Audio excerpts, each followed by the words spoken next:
Moses died in the land of Moab. He died.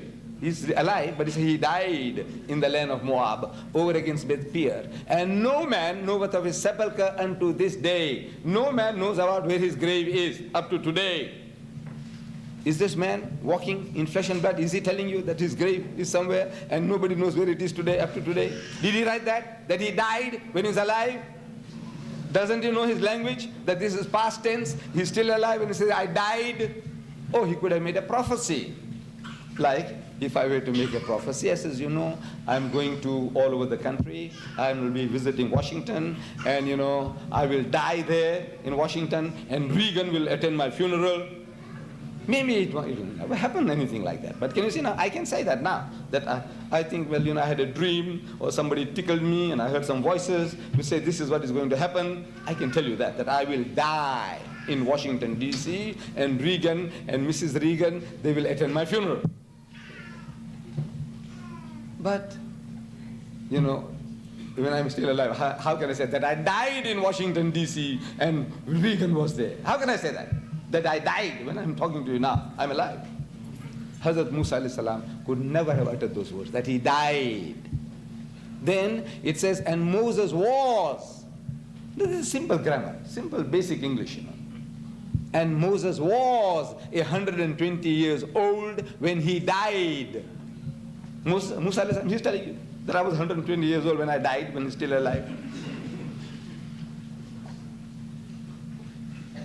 And his natural powers had not abated. You know, physically, he was still fit. I think I'm fit physically. I'm 69.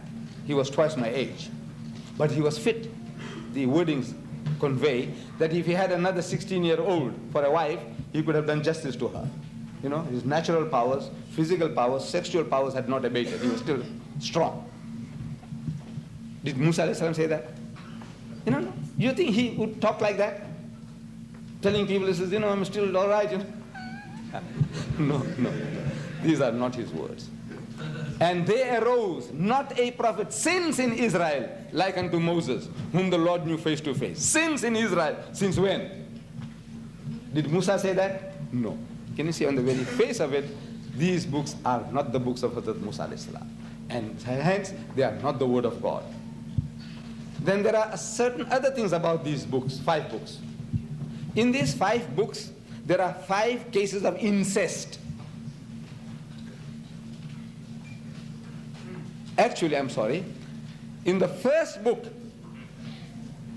leave out the 5, the first one, Genesis, there are 5 cases of incest.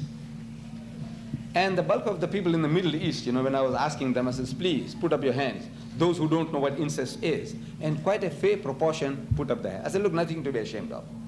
We don't have to, we can't claim that I know every word. Even sometimes simple words. They beat me. So I said, please put up your hands. Those of you who do not know the meaning of the word incest, don't be ashamed. Just put up your hands. If everybody knows, then I can carry on. If you don't, I will have to explain. Please put up your hands, those who don't know the word incest. If you don't know, all of you know, my sisters, you know what is incest? All of you know? MashaAllah. MashaAllah. This is a stupendous discovery. No, it is a stupendous discovery. Very good. Well, of course, you are Americans, you see. I was talking about the Arabs. All right, for the benefit of those, you know, I could have like Mullah Nasrullah. You know, he was a character among us. And this character, he was reputed to be a very, very knowledgeable person, alim. He used to wear just nice big turbans and he used to have those jubbas, you know, not like me, you see. He used to have the jubbas, and wherever he went, people flocked around him and they thought that he was a very learned man. So he goes into a city and everybody said it was Yawmul Jummah, Friday. So everybody says, Mullah Sahib, you know, look, leaders in the Azhar. I mean, we want you to lead us. We want you to deliver the khutbah and lead us in salat. He's very shy. He knows he can't make the grade. But they force him. He said, look, you man, such a nice big beard, lovely turban and lovely clothes. So they forced him. The poor fellow goes on to the mimbar and he says, do you know what I'm going to speak about? So they said, yes. Oh, I says, then I don't have to waste my time. You know what I'm going to speak about, so why waste time? You know it. So he got himself, recused. He freed himself. The following Friday, he's still in the town, so they catch him again. He says, you must.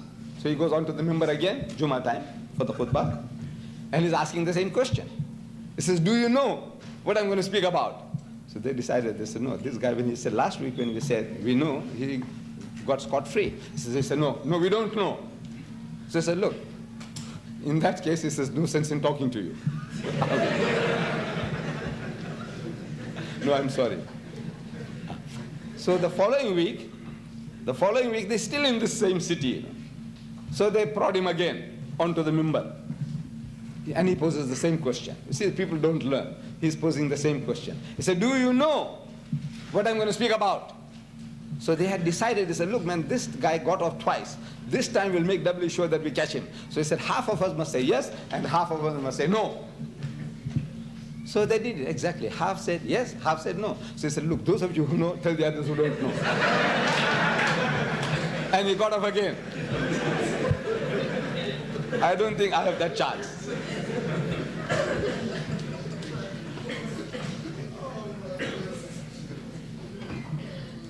So, incest. It's a small word, but incest, you see, when you go about, gallivanting, and you go and interfere with somebody else's wife or daughter out of marriage, we call it zina. It's adultery, fornication. That you know. See, out of marriage, have any relationship with a woman is zina, fornication. But if you did the very same thing with your mother, that's incest. If you did it with your daughter, that's incest. If you did it with your sister, is incest. If you did it with your daughter-in-law, is incest. And there are 5 cases of incest in this book of God in inverted commas. Book of God, I say, in inverted commas. I don't say it's a book of God. But there are 5 cases of incest in the first book of the Bible. As if it is a textbook on incest. To tell you, what types of incest can you commit?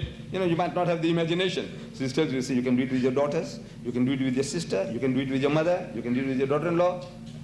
5 different cases of incest. In a book of God, God took the trouble of dictating to Hazrat Musa alayhi salam, so he can write about Lut,